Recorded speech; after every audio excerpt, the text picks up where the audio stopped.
Hello and welcome back. YAJE here, and today we are going to continue the conversation on women aging, stress, and belly fat. This was a requested topic. One of the subscribers wanted me to give a talk on women's stress, aging, and belly fat, and since that was such a big topic, I decided to break it up into pieces. Last Wednesday, I introduced the topic, and today I just want to talk about women and belly fat.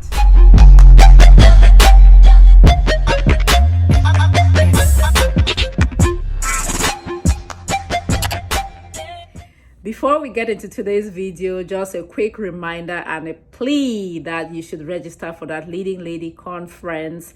It's coming up in about 2 weeks now in Mission, Texas, physically, but if you can't make it there, it will be on your phone. That means it's going to be virtual as well. I will leave the links in the description box. Click on it and register. Big shout out to Nancy. Nancy has registered. Nancy is in Bamenda. Big shout out to Laura. Laura has registered. Laura is in Boya in Cameroon. Big shout out to Colette. Colette has registered. Colette is in Douala in Cameroon.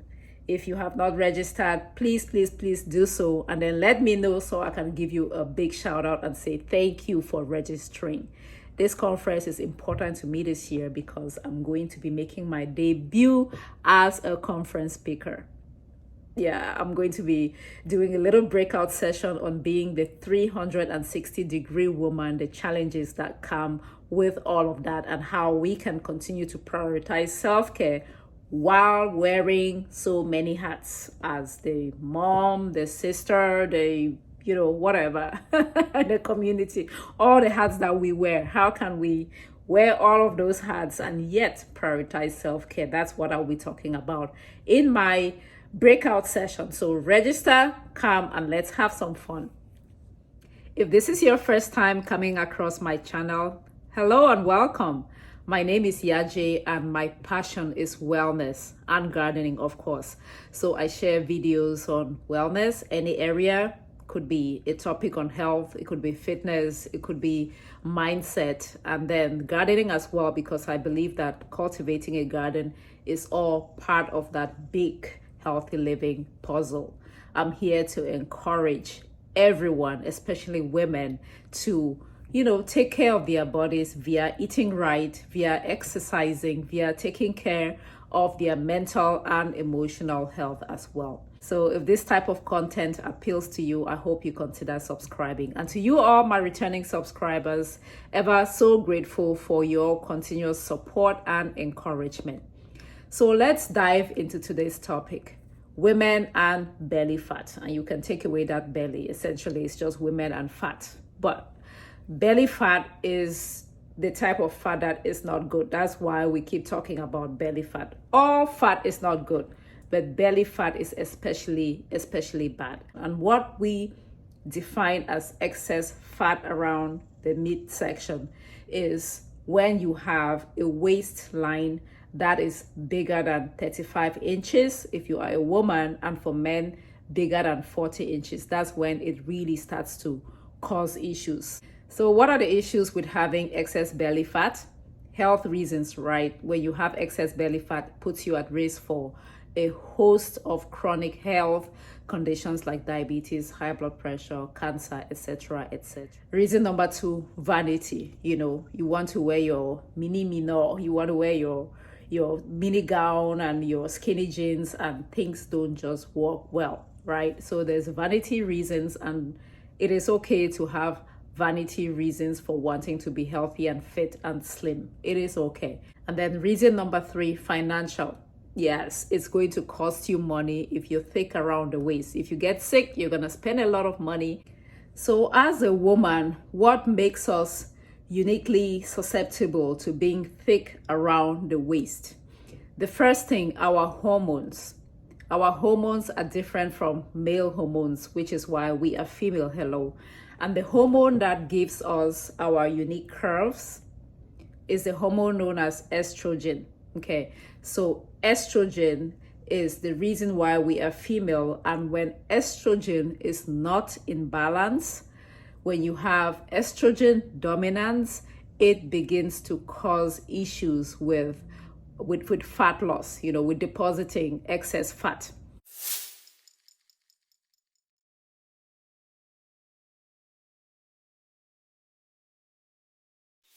So estrogen is one reason why us as women are more susceptible to gaining weight generally and gaining weight around the midsection as well. The other risk factor, or the other thing that makes us as women more susceptible to being thick around the waist, is childbirth, right? If you choose to go through a pregnancy and have babies, chances are you're gonna get thicker around the waist. It is not an excuse, it is just true. All right, now let's talk about estrogen and that excess weight. What role does estrogen have to play? When you have estrogen dominance, which means that you have more estrogen relative to progesterone, you have excess estrogen, it blocks metabolism.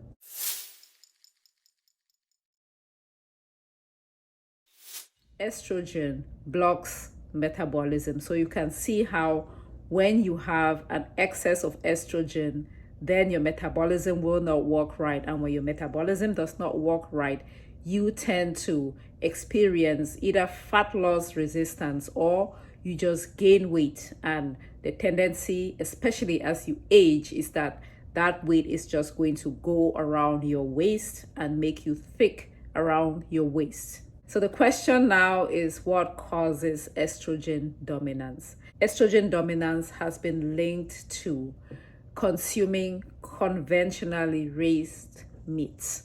By conventionally raised meats, I'm talking about animals that have been fed with things that they were not naturally supposed to eat, as in the cows that we eat in this country. They are fed grains. Cows were supposed to eat grass, right? And they are fed grains and raised with a bunch of hormones as well. So when we consume meat from animals that have been fed with all of these grains and hormones, they end up in our system and they put our hormones out of balance. Another thing that can put your estrogen out of balance is alcohol consumption. Alcohol consumption can cause your estrogen to go out of balance. So no, we are not doomed. There's a lot that we can do. So I just mentioned that meat eating, especially meat from conventionally raised animals, can throw your estrogen out of balance. So you can already see the solution right there. Reduce the amount of meat that you eat from just regular conventionally raised animals. So if you're gonna go for meat, try to get organic, pasture raised. Okay, put your money there and get good meat if you're going to eat meat. Or better still, reduce your meat consumption and eat more of things like fish, right? So that is a solution right there, and then see how that works for you. The other thing is your alcohol consumption. So you want to reduce alcohol intake or limit alcohol intake. What else can you do? Fiber intake. You can increase your fiber intake. Also, people that are meat eaters, guess what they're not having? They're not having a lot of vegetables, and fiber comes from vegetables. So when you're taking in a lot of fiber, it helps to clear excess estrogen from the system. Estrogen is excreted, is eliminated from the body via your poop. So when you take fiber, it helps you to go, and then it takes that excess estrogen along with it.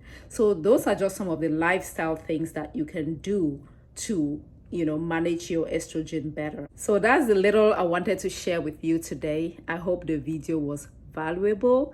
If you have not yet subscribed to this channel, please consider doing so. I'm all about encouraging self-care, encouraging a healthy, fit lifestyle to everybody, but especially to women. I'm here to say that we can do what we need to do to take care of ourselves, take care of our God-given bodies.